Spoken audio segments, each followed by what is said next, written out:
রমাজানের প্রস্তুতি নাম্বার 1, আমার সেটা বলেন। রমাজানের প্রস্তুতি নাম্বার 1 হচ্ছে যত দুনিয়াবি কাজ আছে সেই কাজগুলোকে কমিয়ে ফেলবো।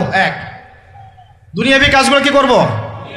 মানে দুনিয়াবি যত কাজ, যত ব্যস্ততা যা আছে এগুলোকে কমায় নিয়ে আসবো, যাতে রমজান মাসে আমাকে বেশি বাইরে দুনিয়াবি প্রয়োজনে বাইরে বের হইতে না হয়, বেশি ব্যস্ততা আমাকে দুনিয়ার জন্য না করতে হয়। মনে করেন যে আপনি চাইলে এখন যদি সামর্থ্য থাকে রমাদান এবং ঈদের বাজার করে রাখতে পারেন, কারণ লাইলাতুল কদর নষ্ট করে ঈদের বাজার, আর রমজানের অনেক রুহানিয়াত নষ্ট করে দেয় দুনিয়াবি বাজার ঘাট, তাই না? সবার সামর্থ্য হয় না, কিন্তু বড় বড় যে বিষয়গুলো আছে, বড় বড় খাবার, মৌলিক খাবার, এগুলো আপনি 2 মাসের জন্য বাসায় রাখতে পারেন যদি সামর্থ্য থাকে। সামর্থ্য নাই তাহলে সেটা আলাদা বিষয়। মোট কথা এটা শুধু একটা বিষয় বোঝাচ্ছি না, দুনিয়াবি যত ব্যস্ততা এগুলোকে কমায় রমাদানের জন্য প্রিপারেশন নিতে হবে। আল্লাহ পাক আমাদেরকে সবাইকে রমাদানের জন্য প্রিপারেশন নেওয়ার তৌফিক দান করেন। এটা হলো মনস্তাত্ত্বিক প্রিপারেশন, যে রমাদান আসতেছে, আমি শাবান মাসেই আমি আমার কাজগুলো গোছাই নিব যাতে রমজানে আমি ফারেক থাকি ইবাদতের জন্য। বুদ্ধিমানের কাজ না এটা? আল্লাহ পাক তৌফিক দান করেন, আমিন। 2 নম্বর হচ্ছে ভাই, রমাজানের আমরা সবাই 30টা সওম রাখবো বলে নিয়াত করি, আল্লাহ পাক তৌফিক দান করেন, আমিন। কিন্তু এখানে একটা কথা, 2 নম্বরটা হচ্ছে রোজা রাখার মতো রোজা রাখতে হবে। কি বললাম বলেন? রোজা রাখার মতো রাখতে হবে। এটা কেন বললাম, কেন বললেন ভাই? উত্তর দিচ্ছিস। উপোস থাকা, না খেয়ে থাকা আর সওম রাখা এক জিনিস নয়। পানি ছেড়ে দেওয়া, খাবার ছেড়ে দেওয়া আর ইসলামী সওম এক জিনিস নয়। অনেক ধর্মের মানুষ খাবার পানি ছেড়ে দিয়ে থাকে, উপাস থাকে না? হাদিসের মধ্যে নবীজি বলেছেন যে ব্যক্তি রোজা রেখে অন্যায় কাজ ছাড়তে পারলো না, মানে আল্লাহর মাসিয়াত ছাড়তে পারলো না, এই যে কাবায়ের ফাওয়াহিশ এগুলো ছাড়তে পারলো না, অশ্লীলতা ছাড়তে পারলো না, মিথ্যা ছাড়তে পারলো না, বেহায়াপনা ছাড়তে পারলো না, তার না খেয়ে থাকায়, পানি না পান করায় আল্লাহর কিচ্ছু যায় আসে না। আর রোজার বিষয় বুঝলাম। রোজা কাকে বলে ভাই? মানে রোজা মানে হচ্ছে আমি আল্লাহ পাকের সমস্ত নিষেধ ছেড়ে দিব। কি করব? আল্লাহর সমস্ত নিষেধ। রোজা থেকেছি, পানি খাচ্ছি না, খাবার খাচ্ছি না, কার ভয়ে? গোসল করার সময় 1 ঢোক পানি খেলে কে দেখবে? এই চেতনা তখন কাজ করে না? চুপ করে 1 লোকমা ভাত খেলে কে দেখবে? কেউ দেখবে? আল্লাহ ছাড়া কেউ দেখবে? কেউ দেখবে না। তারপর আপনি খান না কেন? কারণ আপনি অনুভব করেন যে আল্লাহ পাক আমাকে দেখছেন। এটাই হলো ইহসান। এটার নাম কি? ইহসান। এটাই বলা হচ্ছে হাদিসে জিবরিলের মধ্যে, আনতা আবুদুল্লাহ কাআন্নাকা তারাহ, তুমি এমন ভাবে আল্লাহর ইবাদত করো যেন তুমি আল্লাহকে দেখতে পাচ্ছ। ওয়া ইল্লাম তাকুন তারাহু, তুমি যদি আল্লাহকে দেখতে না পারো জেনে রাখো ফাইন্নাহু ইয়ারাক, আল্লাহ পাক তোমাকে দেখছেন। এইটাকে বলে আল্লাহ কনসিয়াসনেস বা ইহসান বা তাকওয়া। আর তাকওয়া হাহুনা, তাকওয়া কোথায়? এখানে। আপনি সওমের 8টা পড়েন, কুতিবা আলাইকুমুস সিয়াম কামা কুতিবা আলাল লাযিনা মিন ক্বাবলিকুম লাআল্লাকুম কি তাত্তাকুন, তোমাদের উপর সওমকে ফরজ করা হয়েছে ঠিক যেমন করে আগের উম্মতদের উপরেও করা হয়েছিল। উদ্দেশ্য হচ্ছে লাআল্লাকুম তাত্তাকুন, যাতে করে তোমরা তাকওয়া অবলম্বন করতে পারো। তাকওয়া মানে আল্লাহ কনসিয়াসনেস, এই যে আমি খাচ্ছি না, পান করতেছি না, আমি বিশ্বাস করি আল্লাহ আমাকে দেখতেছেন, এই তো। সেই বান্দা কেমন করে রমজান চলে গেলেই বেনামাজি থাকতে পারে? রমজান চলে গেলে কি আল্লাহ তাকে আর দেখে না? সেই বান্দা কিভাবে সুদ খায়, তখন কি আল্লাহ তাকে দেখে না? সেই বান্দা, একই বান্দা কিভাবে জেনা করতে পারে?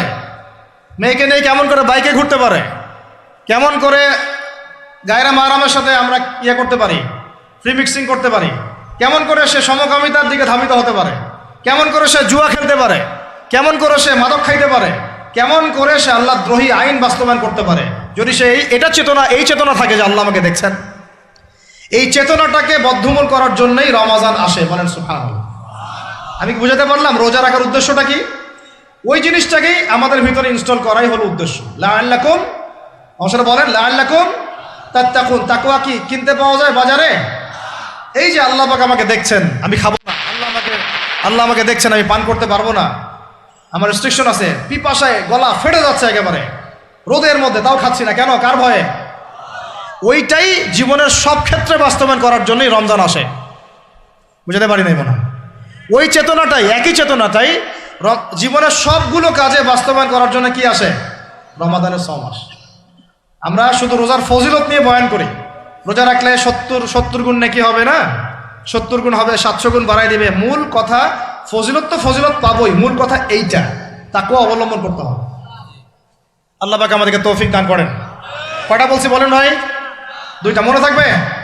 1, দুনিয়াবি কাজ কমায় ফেলা। 2, কি রোজা রাখার মতো রাখা। 3 নাম্বার হচ্ছে, এটা আমার নিজস্ব একটা পরামর্শ আর কি। 3 নাম্বার হচ্ছে, রোজা রাখার জন্য আমাদের সাহারি করতে হয়, ইফতার করতে হয়। এই তো আল্লাহর ওয়াস্তে সাহারি এবং ইফতারে মুসলমানের মতো খাবার খাবেন, জানোয়ারের মতো খাবার খাবেন না। সাহারি এবং ইফতার এই দুটোতে কি খাবেন?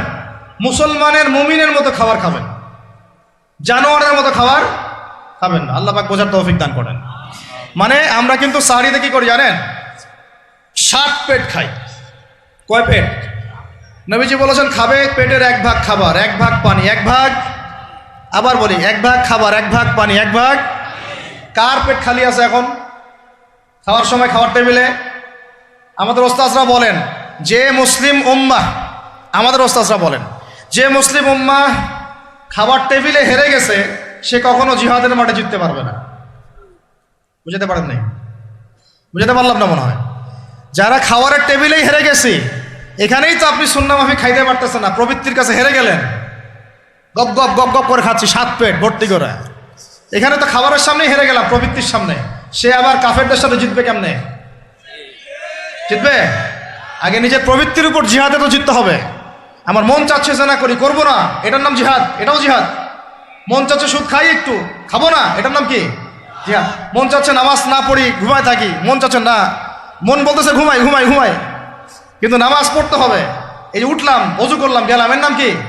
এটাও এক প্রকার কি, বরং নফসের সাথে জিহাদটা অনেক বড় জিহাদ বলা হয়েছে, বলা হয় নাই? এটা মানুষকে শক্ত করবে। একটা মেয়ে সেটা প্রেম করতে মন চায়, করবো না, ওকে দেখবও না, যাবও না কাছে, এটা শক্ত থাকার নাম কি? এটা মনে নফসের সাথে কি বুঝেন? আল্লাহ পাক আমাদেরকে নফস শক্ত করার তৌফিক দান করেন। তো ভাই, খাবার ইফতারেও এভাবে 7 পেট খাবেন না, সারিতেও খাবো না, কথা করি তো ইনশাল্লাহ। শোনেন, পরিমিত খাবেন, পুষ্টিকর খাবার খাবেন, পরিমিত খাবেন কিন্তু পুষ্টিকর খাবার খাবেন, তাহলে যথেষ্ট হবে ইনশাল্লাহ। আর এখনকার যে খাবার, এদের বেশিরভাগই ভেজাল। যত বেশি খাবো তত দ্রুত অসুস্থ হব। তো এই যে আমরা দিন দিন যে দুর্বল হয়ে যাচ্ছি, বুঝতে পারতেছেন না আপনারা? এটা দিন দিন যে আমরা আগের জেনারেশনের মতো শক্ত না। আমাদের দাদারা, তার দাদারা যেরকম স্ট্রং ছিলেন, আমাদের ইয়াংরাও কিন্তু অত স্ট্রং না। একটা ইয়াং ছেলেকে আপনি এখন 50 বছরের একজন মুরব্বীর সাথে পাঞ্জা লাগায় দেন, পারবে না, ওই চাচাই জিতবে। এটার কারণ হচ্ছে ভেজাল খাবার, ভেজাল পরিবেশ, ভেজাল সব কিছু। আমরা যা খাচ্ছি বেশিরভাগই বিষ। আর আল্লাহর কসম, এগুলো মনিটর করার দায়িত্ব সরকারের, এগুলো মনিটর করার দায়িত্ব প্রশাসনের। এদেরকে মোবাইল কোর্টের আওতায় নিয়ে এসে একদম 1 বছরের জন্য ঢুকাইতে ভিতরে। আইনের সঠিক প্রয়োগ হলে এমনি সিধা হয়ে যাবে। বাঙালিদেরকে শুধু মিষ্টি মিষ্টি কথা বলে কাজ হবে না, মাঝে মাঝে কঠিন শাসন লাগে। বড় বড় কান্ট্রিগুলো আপনারা দেখে আসেন, মনে করেন রাস্তায় ড্রাইভিংয়ের সীমা দেওয়া আছে 100 কিলো, ওরা যদি 110 120 চালায়, কেউ কিচ্ছু বলবে না, কোনো ট্রাফিক পুলিশও নাই। মোবাইলে একটা মেসেজ চলে আসবে যে তোমার এই 1500 রিয়াল 2000 রিয়াল জরিমানা করা হয়েছে। দিবানা ড্রাইভিং লাইসেন্স বাতিল, ওটা বাতিল তো হবেই, 6 মাসের জন্য জেল খাটবা। বাপ বাপ করে টাকা দিয়ে আসবে, টাকা না দিলেও আর ভয়ে চালাবে না, বাবারে বাবা একবার 1500 রিয়াল খাইছি, আবার খাওয়া যাবে। আইন শুধু থাকলে হয় না, আইনের একদম কঠোর বাস্তবায়ন থাকতে হবে। এই জিনিসটা যদি থাকে, দেখবেন সমাজ ঠিক হয়ে গেছে ইনশাআল্লাহ। আল্লাহ পাক আমাদের সবাইকে কথাটা মন থেকে বোঝার তৌফিক দান করেন। আমরা কি কারো শত্রু? আমরা সবার শুভাকাঙ্ক্ষী। যদি এই জিনিসটা শক্তভাবে বাস্তবায়ন করা যায়, দেখবেন খাবারের ভেজাল এমনি বন্ধ হয়ে গেছে। মানুষকে মেরে ফেলতেছে খাবার দিয়ে, 3 দিনের বাসি তেল দিয়ে রান্না করছে, বললো একদম টাটকা রান্না, খেয়ে ফেলে। এই যে কোলেস্টেরল বেড়ে গেল, ক্যান্সার হচ্ছে। গরু ইঞ্জেকশন দিয়ে ফুলায় ফাবায় মোটা তাজা করে ফেলা যাবে, করে নাই? কি অবস্থা মানুষের বুদ্ধি! চালের মধ্যে এটা মিশাচ্ছে, ডালের মধ্যে ওইটা মিশাচ্ছে, পানির মধ্যে কি মিশাই দিচ্ছে, ড্রেনের পানি বলতেছে মিনারেল ওয়াটার। হ্যাঁ, ডাব খাবেন, ডাবের পানি আগে ইঞ্জেকশন দিয়ে বের করে ফেলাইছে, আগে খাই ফেলছে, অল্প একটু বাকি আছে। ওটার দাম হাঁকাচ্ছে 150 টাকা। নিচ থেকে উপর পর্যন্ত আমাদের সমাজে খালি প্রতারণা আর প্রতারণা চলতেছে। এই কারণে আমাদের উপর থেকে আল্লাহর রহমত দিন দিন উঠে যাচ্ছে। আমাদেরকে সতর্ক হওয়া উচিত, আমাদেরকে সৎ হওয়া উচিত। সৎ হইতে পয়সা লাগে না, সৎ হইতে পয়সা লাগে। সবাই যার যার জায়গা থেকে ভালো হয়ে যায়, কিচ্ছু করা লাগবে না ইনশাল্লাহ। আপনি মাদক খায়েন না, কেউ জোর করে মাদক খাওয়াবে? আপনি নিজে সুদ খায়েন না, কেউ জোর করে সুদ খাওয়াবে? এখানে কেউ মাদকের দোকান দিল, আমরা খাই না, ও দোকান নিয়ে চলতে পারবে না? টামটোপলা বাঁধে চলে যাবে, কি করবে? চাইতে বাধ্য সে। আমরা খাইলে সে ব্যবসা করবে। আল্লাহর ওয়াস্তে আমরা কোনো রকম প্রতারণার কাছেও যাব না, হারামের কাছেও যাব না, এবং অন্যকে আমরা প্রতারিত করব না ইনশাআল্লাহ। বাজার মার্কেটে একটা অনেক জটিল বিষয়। রমজান মাস আসলেই দেখবেন দাম বাড়া শুরু হয়েছে। এখনই অসাধু ব্যবসায়ী যারা, ওরা রিস্টোর করে ফেলাইছে, ওরা আবার সিন্ডিকেট করে ফেলবে যে এই দামের বাইরে যাবে না। তখন আবার দেখবেন যে সরকার বিপাকে পড়ে গেছে, দাম আর কন্ট্রোল করতে পারতেছে না, তখন ভর্তুকি দেওয়া লাগতেছে, আবার ওদেরকে আইনে আনা লাগতেছে। মানে আমরা নিজেরাই ঠিক নাই। কারা ঠিক নাই? আমরা নিজেরাই ঠিক নাই। এই কারণেই তো আমরা মানে আমাদের সমাজের উপর থেকে আল্লাহ পাকের রহমত বরকতটা উঠে যাচ্ছে দিন দিন। আপনি দেখে নিয়েন যে পণ্যের দাম এখন 200 টাকা, রমজান মাস আসলে দেখবেন 250 টাকা 300 টাকা বাড়াই দিচ্ছে। এটা ব্যবসায়ীরা করবে, অনেকেই, অনেক অসাধু ব্যবসায়ী করবে, এটা অনেকেই করবে, এখনো চলতেছে। আমাদের বাংলাদেশে এমন কিছু নাই যেটা উৎপন্ন হয় না। আমরা যদি আমাদের এখানে সঠিক জাকাত ভিত্তিক অর্থনীতি থাকতো এবং সততা থাকতো, ইনসাফ থাকতো, আমানত থাকতো, আমাদের জিনিস আমরা খেয়ে শেষ করতে পারতাম না, এরপর বাকিটা রপ্তানি করতে পারতাম। অনেক কথা ভাই, এগুলো অর্থনীতির বিষয়, আরেকদিন কথা হবে ইনশাআল্লাহ। রমজানে আসছি যেহেতু এতটুকু নসিহত করি। 3 নাম্বার, যে ভাই আমরা এমনভাবে খাবো না যে খাওয়ার মনে হয় জানোয়ারের খাওয়া। ঠিক আছে ভাই, পুষ্টিকর খাবার খাবো, কিন্তু পরিমাণে কম। কম বলতে কি একবারে কম না, আপনার প্রয়োজন অনুযায়ী 3 ভাগ করে, 1 ভাগ খাবার, 1 ভাগ পানি, 1 ভাগ ফাঁকা, সুন্নাহ অনুযায়ী। আল্লাহ পাক তৌফিক দান করেন, আমিন। 4 নাম্বার হচ্ছে রমাদান মাস মানেই কোরআন। রমাদান মাস মানে কি? এই রমজানে আমরা সবাই বেশি থেকে বেশি কোরআন তেলাওয়াত করবো ইনশাআল্লাহ। কারা কারা পারি হাত তুলি? আলহামদুলিল্লাহ, হাত নামা। সবাই পারেন কোরআন তেলাওয়াত? মাশাআল্লাহ, মাশাআল্লাহ। এটাই তো চাই, বাংলাদেশের ঘরে ঘরে প্রত্যেক ব্যক্তি যেন কোরআন তেলাওয়াত করা জানে। এটাই তো আমরা চাই। এমন যদি হয় যে 100% মানুষ কোরআন তেলাওয়াত করতে পারে, 16 কোটি মুসলিম, দিন কায়েম হয়ে যাবে ইনশাআল্লাহ, ইনশাআল্লাহ, ইনশাআল্লাহ। ভিতরে কাজগুলো করেন, আল্লাহ পাক তৌফিক দান করেন। তো ভাই, কোরআন আমরা রমজানে বেশি থেকে বেশি পড়বো ইনশাআল্লাহ ভাই, ঠিক আছে? যারা পারি না, একটা লিমিট ফিক্স করি, কমপক্ষে দিনে 1 পারা, দিনে কমপক্ষে 1 পারা, তাহলে 30 দিনে 1 খতম হবে। ওকে, আরও বেশি পারি 2 পারা, তাহলে 2 খতম হবে। আরও বেশি পারি 3 পারা। এমন আমাদের ইমামদের যুগে, আমাদের 4 ইমামদের যুগে, সলফে সালেহিনদের যুগে প্রতিদিনই 1টা করে খতম দিতেন তারা। সুবহানাল্লাহ, তাদের সময় আল্লাহ বরকত দিয়েছিলেন। সুবহানাল্লাহ, সারা রাত জেগে তেলাওয়াত করতেছেন, নামাজ পড়তেছেন, দিনের বেলা তেলাওয়াত করতেছেন। রমজান মাস হচ্ছে কোরআন নাজিলের মাস। এই মাসে যে হতভাগা কোরআন পড়তে পারলো না, তার জন্য আফসোস করা ছাড়া কিছু করার নাই। রমজান মাসে কোরআন আগে পড়বো, কোরআন শিখবো। না পারলে কি করব?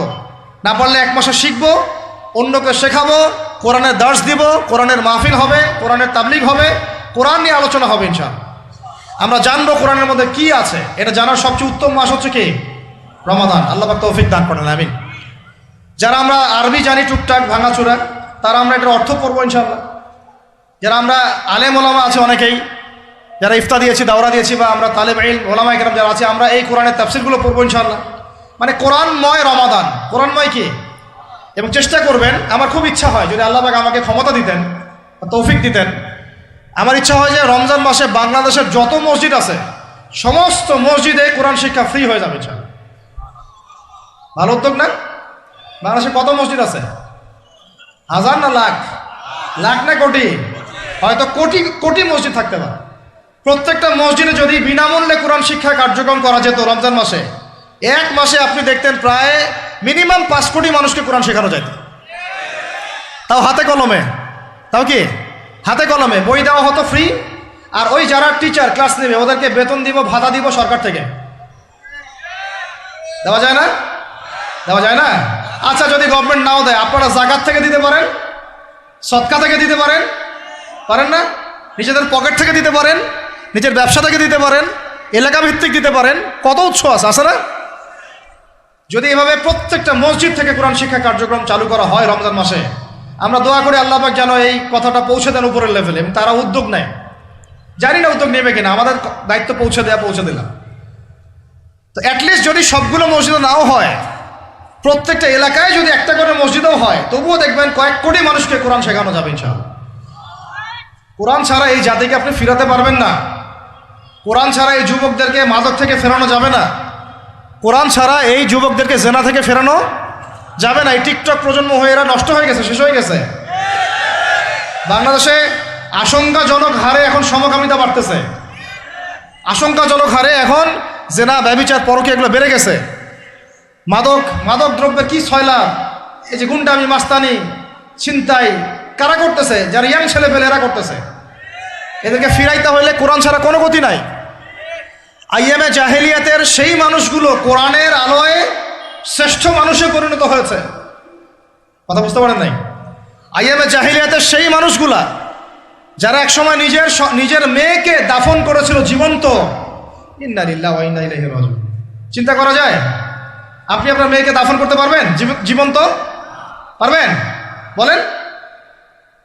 এরকম মানুষ যারা এই কাজ করেছিল, তারা কোরআনের সংস্পর্শে এসে সোনার মানুষে পরিণত হয়েছে। এই কিতাব আল্লাহ পাক নাজিল করেছেন ওই ঘরের উপরে উঠিয়ে রাখার জন্য না, মাঝে মাঝে বের করব, ধুলা মুছবো, চুমু খাবো, রেখে দিব, এই জন্য না। বাবা মারা গেছে, খুললাম, পড়লাম, সব বক্সায় দিলাম, এই জন্যে না। শুধু এই কিতাব আল্লাহ পাক নাজিল করেছেন যারা আমরা হৃদয়ে ধারণ করি। কোথায় ধারণ করি? তো হৃদয়ে ধারণ করবো তো তখনই যখন আমি বেশি তেলাওয়াত করব, বেশি বেশি পড়বো, সবাইকে পড়াবো, শেখাবো। আল্লাহ পাক আমাদের সবাইকে কোরআনের বিপ্লব ঘটানোর তৌফিক দান করেন, আমিন।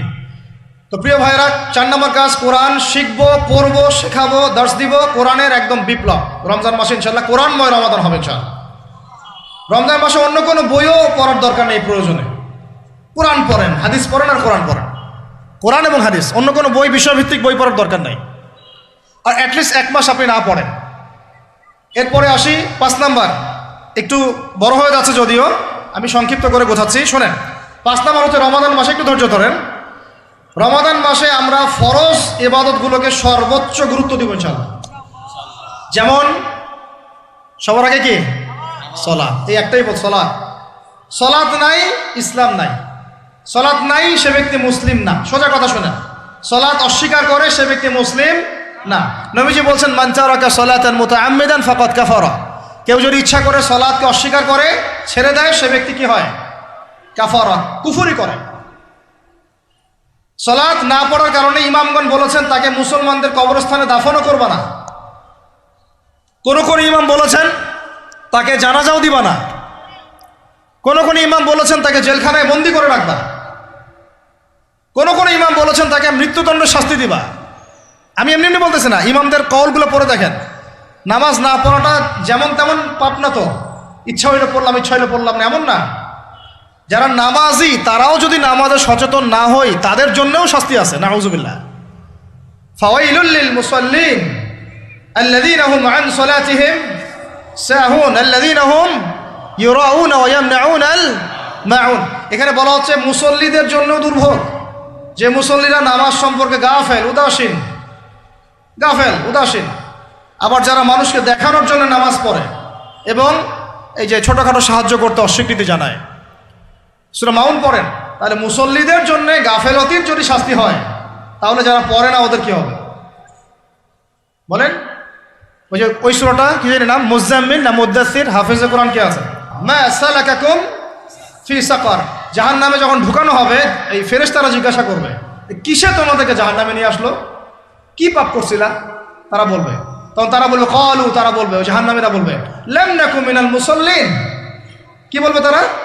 লাম নাকু মিনাল মুসাল্লিন, আমরা মুসল্লি ছিলাম না, আমরা নামাজ পড়তাম না। তাহলে বেনামাজির পরিণতি কি বলেন? জাহান্নাম। ওয়ালাম নাকু নুতঈমুল মিসকিন, আর আমরা মিসকিনদেরকে খাবার দিতাম না। সুবহানাল্লাহ। আল্লাহ পাক আমাদেরকে সালাত আদায় করার তৌফিক দান করেন। রমাদান মাসে শক্ত করে নামাজ ধরবেন ইনশাআল্লাহ, আল্লাহ পাক তৌফিক দান করেন।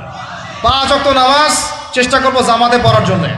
যদি জামাত ছুটেও যায় তাও পরে জামাত করে নেবেন, সেটাও না